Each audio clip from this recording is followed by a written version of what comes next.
साथीहरू हाम्रो यो अस्ट्रेलियामा यो घरको छिमेकी के यो गेटमा आएर मलाई हेलो भन्दै बोलाउनु भयो है।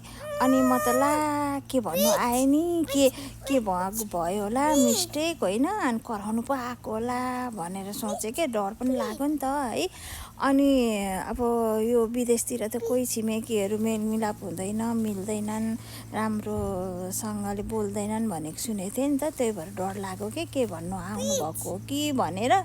अनि गएँ, अनि म त अनि हेलो भन्दै गएँ अगाडि, ला के भन्ने हो भनेर। अनि भरे त हातमा त यत्रो पोका पोकेर आउनुभएको रहेछ कि, अनि थपक्क हातमा दिनुभयो, इङ्ग्लिसमा के भन्नुभयो, म त केही बुझिनँ। यसो हेरेको कोसेली दिएको जस्तो लाग्यो मलाई त, गाली गर्नु त आएको होइन रहेछ है।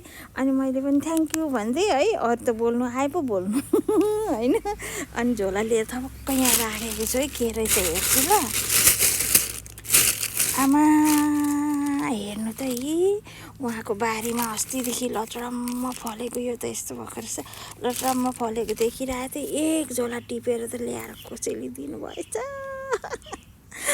मलाई त इङ्ग्लिस त्यति राम्रो बोल्नु नआएर झोला समातेँ, अनि थ्याङ्क यू भनिदिएँ है। यहाँ हेर्नु न यी जुनार बारीमा यति धेरै फलेको देखिरहेको थिएँ उहाँको अस्तिदेखिको।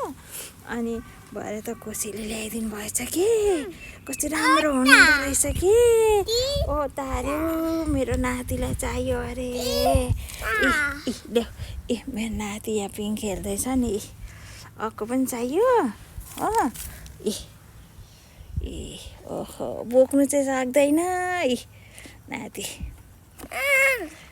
भ्रम मात्रै रहेछ कि साथीहरू, होइन रहेछ। यो विदेशमा सबैजना स्वार्थी हुन्छन्, मिल्दैनन्, बोल्दैनन् भनेको चाहिँ होइन रहेछ कि सबैजना है।